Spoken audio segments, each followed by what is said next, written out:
प्रदोष व्रत भगवान शिव और माता पार्वती की कृपा पाने के लिए अत्यंत शुभ माना जाता है। मान्यता है कि सोम प्रदोष की कथा सुनने और व्रत करने से मनचाही इच्छाएं पूरी होती हैं और जीवन में सुख समृद्धि आती है।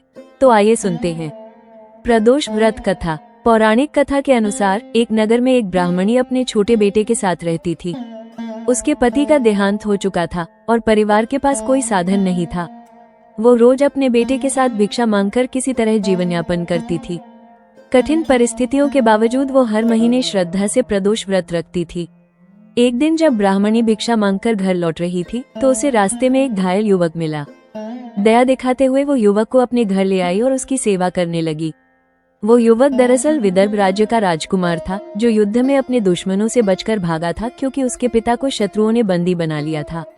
कुछ समय बाद एक दिन उस राजकुमार को गंधर्व कन्या अंशुमति ने देखा और उसे अपना मन दे बैठी। उसने अपने माता पिता से उस राजकुमार से विवाह करने की इच्छा जताई। उस रात अंशुमति के माता पिता को भगवान शिव ने स्वप्न में दर्शन देकर आदेश दिया कि वे अपनी पुत्री का विवाह उसी राजकुमार से करें। शिवजी की आज्ञा से अंशुमति और राजकुमार का विवाह हुआ। विवाह के बाद गंधर्व राजा की मदद से राजकुमार ने अपने पिता को छुड़ाया और राज्य पर फिर से अधिकार पा लिया। राजकुमार ने ब्राह्मणी और उसके पुत्र को सम्मान दिया और उन्हें अपने राज्य में उच्च पद पर आसीन किया। इस प्रकार ब्राह्मणी के जीवन के दुख दूर हो गए।